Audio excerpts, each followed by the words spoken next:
દર્શક મિત્રો, મહામંથન મંતવ્ય ન્યૂઝમાં આપનું સ્વાગત છે। બનાસકાંઠાના સાંસદ જ્ઞાનીબેન ઠાકોરના અપમાન મામલે કોંગ્રેસ લડી લેવાના મૂડમાં દેખાઈ રહી છે। આજે વાવ થરાદ જિલ્લામાં કોંગ્રેસ દ્વારા વિશાળ રેલી કાઢવામાં આવી, ભારે વિરોધ નોંધવામાં આવ્યો। જિલ્લા કલેક્ટર કચેરીએ કોંગ્રેસના નેતાઓનું પોલીસ સાથે ઘર્ષણ પણ થયું હોય તેવી સ્થિતિનું નિર્માણ થયું હતું। આને લઈને માલધારી સમાજના આગેવાન કોંગ્રેસના નેતા ઠાકરસિંહ રબારી જગદીશ વિશ્વકર્મા પર બરોબરના ભડક્યા છે અને કહ્યું છે કે આના સમય કરતાં હિટલરશાહી સારી હતી। અંગ્રેજોના શાસનમાં પણ મહિલાઓ જોડે આવું અપમાન નહોતું કરવામાં આવ્યું, તેવું અપમાન પ્રવર્તમાન સ્થિતિમાં થતું હોય તેવા આરોપો તેમણે કર્યા અને કહ્યું કે એક તરફ મહિલા સશક્તિકરણની વાતો અને મહિલાઓના સન્માનની વાતો સરકાર કરે છે અને બીજી તરફ તેમના જ પાર્ટીમાં રહેલા પ્રદેશ પ્રમુખ છે તે મહિલાઓનું અપમાન કરી રહ્યા છે। આ બાબતને લઈને તેમણે બરોબરનો રોષ વ્યક્ત કર્યો અને જગદીશ વિશ્વકર્મા સામે તેમણે નારાજગી ઠાલવતા, બળાપો ઠાલવતા શું કહ્યું તે સાંભળો। ઠાકર વિજયભાઈ ઉગ્ર વિરોધ કર્યો છે, ખાસ કરીને ટિપ્પણી બાદ કોંગ્રેસની શું માંગ? તમે જો વારંવાર નારી સન્માનની વાતો કરવી ને નારી અપમાન, તમને મીડિયાને કહું છું કે તમે આમાં જગદીશભાઈની પાછળ વિશ્વકર્મા ન લખો અટક। વિશ્વકર્મા તો આ સૃષ્ટિનું સર્જન કરી દો, આ તો દુષ્કર્મા છે, ભડકેલી ભેંસ જેવો માણસ છે।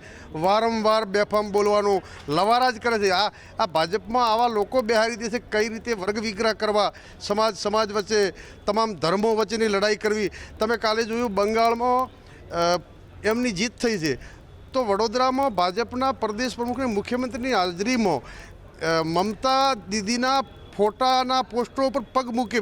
શરમ આવવી જોઈએ। બેન દીકરીનું સન્માન કરવું એ આ હિન્દુસ્તાનની સંસ્કૃતિ છે। હાર જીત થતી રહે, એક મહિલા મુખ્યમંત્રીની હાર થઈ હોય અને તમે એના ફોટા ઉપર, પોસ્ટર ઉપર પગ મૂકીને કચડતા હો, આનાથી હિટલરશાહી પણ સારી હતી। આ હિટલરોથી પણ બેફામ ખરાબ છે આ લોકો કે મહિલાઓનું વારંવાર અપમાન કરે। આજે અમારી કોંગ્રેસની મહિલા પ્રમુખનું અપમાન કર્યું, ખરાબ શબ્દોમાં કર્યું છે। એટલે આ લોકો એ અંગ્રેજોની યાદ અપાવે છે કે અંગ્રેજોથી પણ બદતર આ લોકો છે। પણ એ લોકો તેમ કે રામ રાજ્ય લાવ્યું, આ રામ રાજ્ય નથી, હરામ રાજ્ય છે। તમે જો અંબાજી હોય કે ઢીમા હોય, ભલે એમની સીટો આવી પણ ધરણીધર સાંભળે અમારી લાજ રાજ કે પ્રમુખ કોંગ્રેસનો બનશે। અંબાજીમાં કોંગ્રેસની જિલ્લા પંચાયત, તાલુકા, જેટલા ધાર્મિક સ્થાનો છે ત્યાં તમામ જગ્યાએ કોંગ્રેસની સીટો આવી છે। આ તો પ્રજાને દબાવ કરીને, ખોટું કરીને જીતી ગયા છે, બાકી ક્યાંય એમની લોક લાગણીથી જીતેલા નથી। રાજીનામું આપવા અમે કહીએ છીએ ને, માફી તો માગી લે। ચોર ચિત્તાને કાયર વારંવાર નમે, એ માફી માગવાથી નહીં। જો નારી સન્માનની વાતો કરતા હોય ભાજપવાળા, તો એ ભાજપના પ્રદેશ પ્રમુખ તરીકે એમનું રાજીનામું ભાજપ પાર્ટીએ લેવું જોઈએ, નહીં તો ગુજરાત અને ભારતની મહિલાઓ ક્યારેય માફ નહીં કરે। આપણે સાંભળ્યા હતા કોંગ્રેસના દિગ્ગજ નેતા ઠાકરસિંહ રબારી। હાલ તેમનું સ્ફોટક નિવેદન સામે આવ્યું છે।